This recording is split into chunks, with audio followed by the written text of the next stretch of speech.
pagbabawas ng timbang, pero nagpapasalamat ko lang sa Lord dahil mayroon pong magagamit para makapag-exercise. So, salamat sa Lord.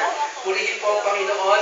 Sa umagang ito ay nagdadala ko kami sa Panginoon sapagkat sa araw po ito ay magbubukas tayo ng isang panibagong serye ng mga aral kung saan lalo po nating gusto natin makilala palagi ang ating Panginoon sa Kristo. Di ba?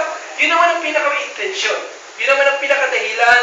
Yun naman ang pinaka-nilanasan natin na kaya tayo nagpupunta sa loob ng simbahan, kaya tayo pumapasok sa loob ng tahanan ng Diyos, kaya tayo nagkakatipon, kaya tayo narito para magbigay ng pagsama-sama ng Panginoon ay wala namang ibang dahilan kundi ang ating Panginoong Hesus Kristo lamang. Siya lamang yung ating pinupuntahan dito, siya yung ating dahilan, siya yung ating hinahangad na makakaulayaw at makakasama natin, makakatagpo sa lugar na ito. Kaya nararapat lamang na magbigay po tayo ng pansin kung paano dapat na lubos nating makilala kung sino ang ating Panginoong Hesus Kristo. But then, sa araw po ito, sa mga susunod na mga pag-aaral po natin, tutungayan po natin ang pagkilala natin sa ating Panginoong Hesus Kristo hindi sa pamamagitan ng mga ebanghelyo. We're not going to take a look on the Gospels of Matthew, Mark, Luke, nor John.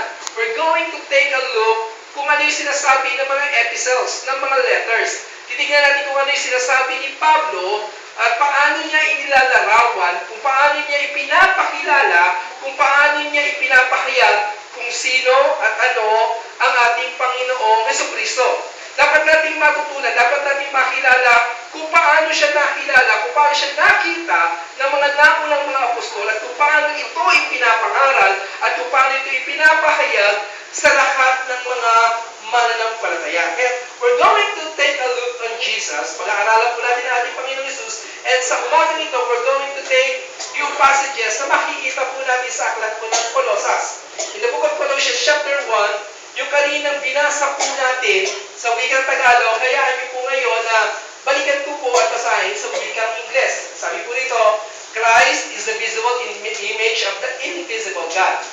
He existed before anything was created and is supreme over all creation. Yan. Nangyari. Okay, sumobra ako. For through Him, God created everything in the heavenly realms and on earth. He made the things we can see and the things we can't see, such as thrones, kingdoms, rulers, and authorities in the unseen world. Everything was created through Him and for Him. Verse 17, He existed before anything else, and He holds all creation together. Christ is also the head of the church, which is His body. He is the beginning, supreme over all who rise from the dead. So He is the first in everything. Verse 19, For God in all His fullness was pleased to live in Christ. And through Him, God reconciled everything to Him. He made peace with everything in heaven and on earth by means of Christ's blood on the cross. 21 and 22. Bakit ito? This includes you who were once far away from God. You were His enemies. But remember, once we were far away, separated from Him by your evil thoughts and actions. And verse 22, Yet now, He has reconciled you to Himself through the death of Christ in His physical body. As a result, He has brought you into His own peace, and you are holy and blameless as you stand before Him without a single fault. And verse 23, But you must continue to believe this truth and stand firmly in it. Don't drift away from the assurance you received when you heard the good news. The good news has been preached all over the world, and I, Paul, have been appointed as God's servant to proclaim it now. Tignan natin muna yung background kung ano po ang meron ang aklat po ng Colossus. Colossians was written in the time na umiiral ang maraming mga bagong katuruan, lalo na yung tinatawag natin sa panahon ito na Gnosticism. Okay? Yung mga Gnostics. Naalala niyo ba yung tinatalakay natin siya, nag-aaral tayo pinag-aaral natin yung full Bible, at dumako tayo sa bagong tipan, at dumako tayo sa mga karakter ng mga Gnostics.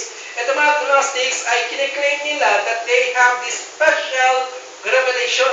Meron silang special revelation na kung hindi sa pamagitan nila, hindi mo malalaman kung ano yung revelation ni God. lamang ang binigyan ng napakataas na kaalaman ng patungkol sa Diyos. At ito yun, sinasabi nila yun kung sa dualism, di ba? Na kahit kailan, hindi pwedeng maging banal itong lupang katawang ito. Ito katawang ito ay pinananahanan ng kasamaan, ng karumihan, ng kahalayan, ng mga bagay na hindi makapagbibigay kapurihan sa Panginoon. So, pinaghihiwalay nila ito. Itong katawang ito, hindi ito pwedeng maging banal. Ang tanging banal sa atin ay yung spiritual na parte, yung espiritu natin. Tanging yung bagay na yon ang mananatiling banal na kahit anong gawin na itong katawang ito, kahit anong gawin na itong lupang katawang ito, magkasala ito, pumatay ito, magnakaw ito, labagin ito sa utos ng Diyos, hindi nito kayang apektuhan yung espiritu mo. Kasi yung espiritu, mananatiling banal yan. Yung kaluluwa mo, mananatiling banal yan sapagkat yan ay immaterial, hindi yan material. Yung physical body lamang ang nagkakasala. Kaya itong lupang katawang ito, pupunta sa alam mo, samantala yung kaluluwa mo naman, which is immaterial, pupunta yan sa Diyos kahit ano pa ang ginawa mo sa buhay nito. Magkasala ka na, magkasala ka na, magkasala ka. And yet yung kaluluwa mo, pupunta pa rin sa langit. Yan ang tinuturo ng mga Gnostics. Kaya nga, sa puntong iyon, na sinasabi niya, ang Diyos siya ay espiritu. At dahil siya ay espiritu, hindi siya nagkakasala. Hindi siya nakakagawa ng pagkakamali. Kaya nga, itong pinaka-climax nila, hindi pwedeng maging Diyos ang Panginoong Jesucristo. Bakit? Sinasabi niyo kasi na si Jesus nagkatawang tao. At lahat na nagkatawang tao, makasalanan. Lahat ng lupang katawan, marumi. Lahat ng lupang katawan, gumagawa ng pagkakasala at pupunta yan sa impyerno. Mapapahamak yan. Kaya hindi pwedeng maging Diyos si Jesus. Napaka-imposible na sinasabi nyo. So, ito yung focus na tinuturo ni Paul sa mga taga-Colosas. Sa mga Colossians, sinabi niya na umiirang niya sa kalagitnaan niyo, mga turo ng Gnostics na pinabubulaanan ang pagiging Diyos ng ating Panginoong Jesucristo. So, kailangan niyang itakil ito. Kailangan niya itong supuin. Kasi, dahil sa pangangaral nito, naiintindihan, nakikita ni Pablo na merong mga naakit, merong mga nadadaya, merong sumasama na sa mga bagong katuruan nito. Sinasabi lang, sila unang katuruan pa at sila lamang ang pinahayagan ng ating Panginoon. So, hindi po pwede. Now, ngayon dahil ang Diyos ay espiritu, at ang tao ay material, ang tao ay physical, ang tao ay merong lupa, may katawan, gawa sa alabok, napakalayo ng agwat. Yung tinuturo ng Gnostics. Now, para makalapit ka sa Diyos, kinakailangan mo ng maraming tagapamagitan.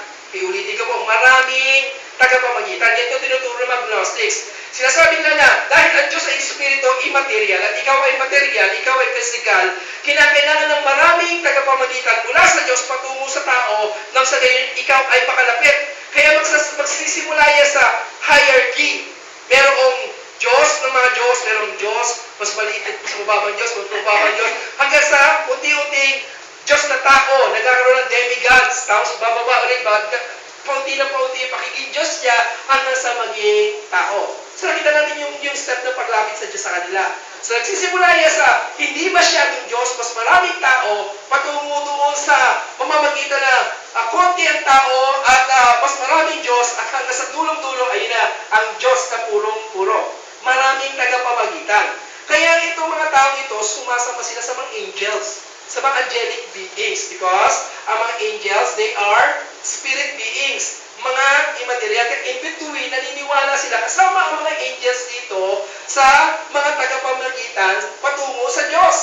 Okay? So pinaniniwalaan naman nila ngayon si Jesus. Na si Jesus, hindi siya ang Diyos. Hindi siya doon sa tuktok. Wala siya doon sa tuktok. Maybe si Jesus in between. Kasi si Jesus, tao at Diyos. Okay? So, pinapakita ng mga Gnostics, si Jesus, tao at Diyos. Kaya hindi siya pwedeng nandun sa dulo, si Jesus ay nasa gitna lamang, tagapamagitan. Siya ay tao at Diyos. At hindi siya puro Diyos. Okay? So, yun ang pinapakita sa atin noong mga Gnostics, na mga Gnostic teachers. Sinasabi nila na sila lamang ang special revelation. At madalas nila ginagamit yung mga words na fullness, yung kabuuan, yung alam mga tinuturo ang meron lamang kaganapan ng lahat ng mga katotohanan. Sila lamang special revelation at sinasabi na si Jesus, hindi siya Diyos. Okay? So pero eto nga yung pinatalakay ngayon sa atin ni Paul. He is teaching that Christ is supreme over all. Na si Jesus ay naghahari sa lahat-lahat. Si Jesus ang pinaka sa lahat-lahat. Sinasabi niyo mataas ang mga anghel. Sinasabi ng mga Gnostics mataas ang mga anghel. Pero sinasabi ko sa inyo, sinasabi ni Paul dito ngayon sa mga taga-Kolosa, sinasabi ko sa mga Gnostics dito, si Jesus masigit pa sa mga anghel sapagkat si Jesus ay Diyos. Amen po ba? Amen. Sino po rito naniniwala si Jesus is God? Amen. Sino po rito naniniwala si Jesus is God? Amen. Sino po rito naniniwala si Jesus ay tao rin? Amen. Parang konti na lang. Yes, we believe that Jesus is 100% God and Jesus is also 100% man nung siya ay nabuhay sa mundong ito. Nung makatawang lupa siya, nabuhay si Jesus bilang tao. Taong-tao, katulad natin, nagugutom, nauuhaw, naglakad si Jesus, napagod, naupo sa tabi ng balon. Di ba? Naramdaman lahat ni Jesus yan. Nagalit, binalisiwas lahat ng mga tinda ng mga nasa loob ng tahanan ng Panginoon. Di ba? Nagalit si Jesus. Di ba? So, pinakita ng katangian ng Panginoon sa Kristo na siya ay taong-tao and yet He is 100% God. Now, let's take a look at our verses. Sabi nito, Christ is the visible image of the invisible God. Pinili yun agad ni Paul. Sinasabi niya, Jesus is not God. Eto ngayon, may tuldok agad pahang. Jesus is the visible image of the invisible God. Si Jesus ang nakikitang imahen ng hindi nakikitang Diyos. Si Jesus yun. Para sinasabi natin yung nakakita na kayo ng pera. Di ba? Tama ba ako? Sino dito hindi pa nakakita ang pera? Taas ang kamay. May Maria ako rito. Ayun, okay. So, ito po ay 10 piso. Ang 10 piso natin ay isa lang ang tao, papel pa yun. Ito ngayon, 2 lang tao. Sino ba tao dito? Pasensya na kayo, hindi ko kilala ang tao na pera natin. Pero may tao yan, di ba? Yung tao na yan ay in-stamp, minarka. Di ba? Ipinaon para ma-distinguish kung sino. Di ba? Para malaman natin na yung yan ay bayani natin at yan ay iminamarka sa pera natin upang ipakilala sila sa ating buong mga mamamayang Pilipino. Okay? They are stamped into the coins, di ba? Sa ating mga papel, sa mga pera natin paper bills, di ba? May mga mukha rin doon, they are stamped upon the papers, di ba? Minarka sila sa mga papel. Yung mga image ng mga taong ito ay inilagay doon sa mga coins at inilagay doon sa mga papel para sila ay makilala na. Di ba? Sa panahon ng Roma, hindi naman lahat nakakita kay Emperador. Hindi naman lahat nakikita si Julius Caesar. Hindi sila lahat nakikita. Kaya ang ginagawa nila, ini-stamp nila yung mukha ng kanilang mga emperors doon sa kanilang mga coins. Doon sa gayo, makita ng lahat, ito pala itsura ng aming emperador. Ito pala ang larawan ng aming emperor. So ngayon, nakikita ngayon ng lahat na kahit hindi sila pinuntahan ng emperador, nakikita at nakikilala nila kung sino yung emperador. Ini-stamp doon. Naging visible yung invisible. Naging visible yung invisible. Now, dito ngayon, yung Diyos na hindi nakikita, dahil because He is Spirit, dahil siya ay Espiritu, siya ay invisible, natural. Dahil siya ay Espiritu, siya ay invisible. Pero sinasabi ngayon ni Pablo, si Jesus ay yung visible image of the invisible God. Yung Diyos na hindi mo nakikita. Yung Diyos na hindi mo nakikilala.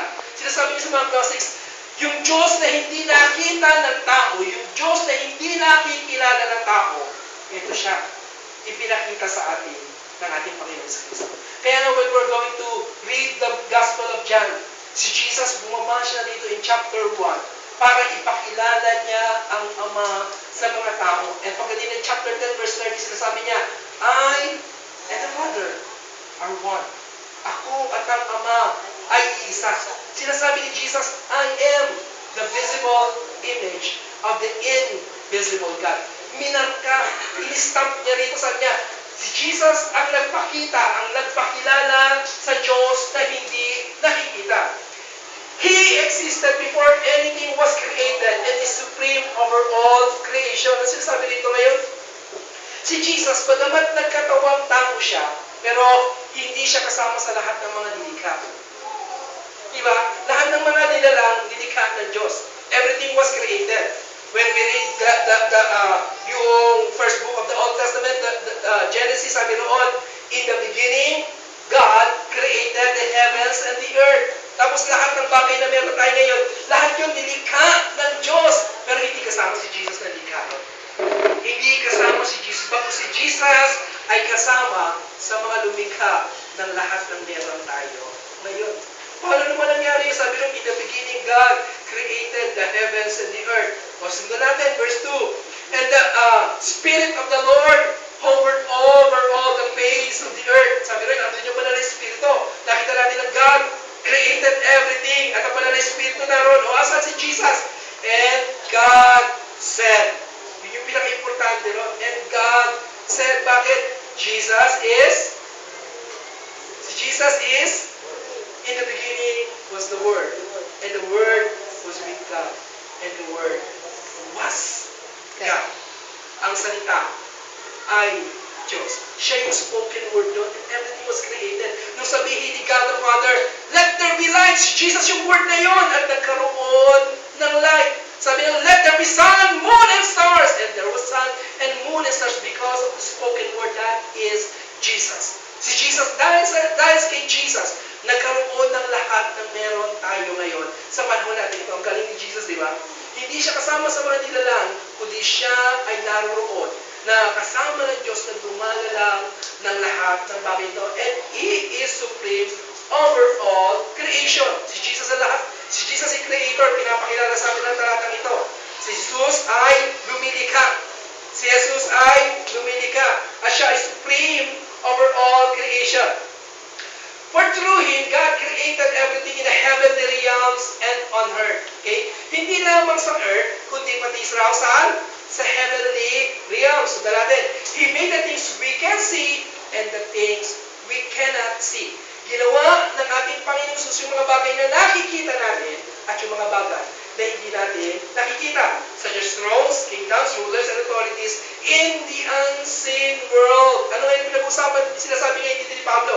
He's speaking about yung mga angelic beings in between God and man.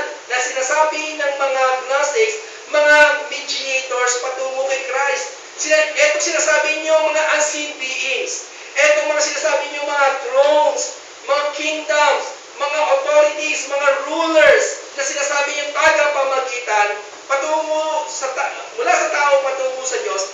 Ang lahat ng bagay na sinasabi niyan, sinasabi ni Paul, si Jesus may gawa niyan eh. Yung sinasabi natin, nakikita mga bagay, on earth and everything, si Jesus may gawa. Pero pati yung mga bagay na yan, si Jesus pa rin ang nilalang ng bagay, lahat ng bagay na yan.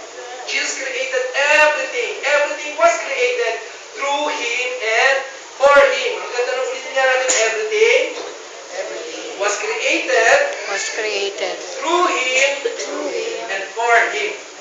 Ang lahat daw ng bagay ay nalikha sa pamamagitan ni Jesus.